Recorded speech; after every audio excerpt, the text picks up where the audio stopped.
In this video, you will see what twine can do to a tree. If you leave a plastic twine on a tree, it can severely damage or kill your tree. Sometimes in a large nursery such as ours, a tree gets left tied up in the field, and after a few years it's damaged. And in this video I'm going to show you the damage from nylon twine that is left on a tree and what happens to the tree long term with this nylon left in place. Well, this is a piece of wood that we split open, and one of the things that we split open is because this oddity that's right here, and this is a piece of twine that our guys used to tie up the tree with, but they never untied it, or we never dug the tree. It was in the field, so they never untied this portion of it. And it's a really good reason of why you need to untie this when you're planting. It's not so much that every time it's going to kill the tree, but since this is plastic, this plastic doesn't degrade and it girdles the tree. So if you ever have a tree that you buy and then you use nylon, you need to take the nylon off. We switched to all sisal twine just because of this, so that when we put the sisal twine on, it decomposes and rots off the tree, whereas this nylon will never do that. And this is a really good example of what it can do to a tree and how it can hurt it. One of the things we'll take a look at is that there's a little bit of vine growing right here, and where the vine was growing, the nylon didn't get to cut into the tree. And where you look at it from top here, the ring is really big, real nice big heavy growth increment. It's doing well on this side of the tree. Now, if we switch it over to the other side of the tree, the nylon is cutting real deep. You can see that the ring of the tree is going around the nylon and it's girdling the tree. It's hurting the tree here, but it's not hurting. You don't see any movement over here. There's no girdling occurring over here, but it's girdling occurring over here.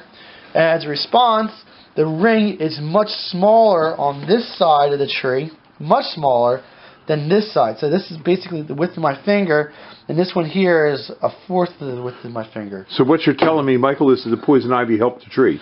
Well, this one probably did.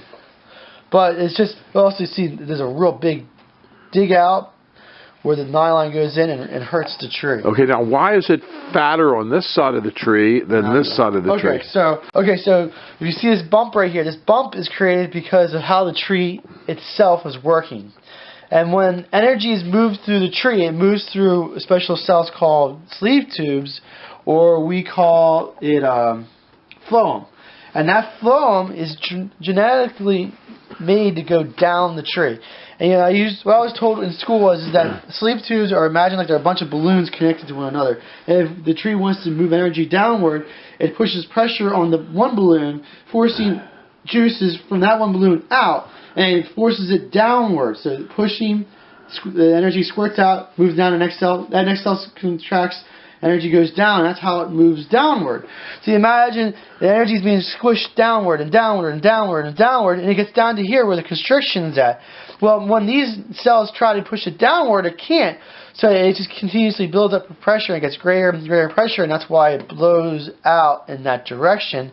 And then underneath of it, there's not energy getting there, so the energy is usually smaller. So that's why right above a girdle mark, you'll see there's big, thick hunks of wood, then where the girdle mark is, and then below it, there's less cells, less hunks of wood there. That's how you know that this is the top part and this is the bottom part to it. So just knowing a little bit of it, you can see the damage that this can occur to a tree. I was told, and I believe it, that if you do have nylon in the tree, that the tree will not be able to grow around and envelop it. I believe that. And I believe that it will always be a weak point on the tree wherever you keep nylon or any type of plastic into the tree. Now, saying that, if you ever use bare wire, on the other hand, has completely different properties in that the tree can compartmentalize, that the tree can grow around it, and the tree can live through it. A good example of that is if you see barbed wire there and the other ones are trees and old wood lines from farmers, the tree can grow completely around that barbed wire and not have a problem. And that's some of the reasons why if you have a brand new tree that was just dug and you plant it into the ground, it's okay to leave the wire cage on. You just have to make sure that the wire cage is not sticking up out of the ground. when the roots come in contact with it, the roots will be able to envelop it. But if you get a new tree and it has nylon on it or has any type of plastic on it, the tree won't be able to grow through that. The tree will be affected like that, and the tree, in my opinion, will die. All right, well, thank you very much, Mike. And do we use nylon at Highland Hill Farm? No, we got rid of nylon just because of instances like this. You can't take that risk. We use Cecil twine, which is a twine made from grass, and it's rolled up, and that's what we like to use because it biodegrades, breaks apart. The tree's hydraulic pressure can also break that twine, whereas a tree hydraulic pressure won't be able to break that.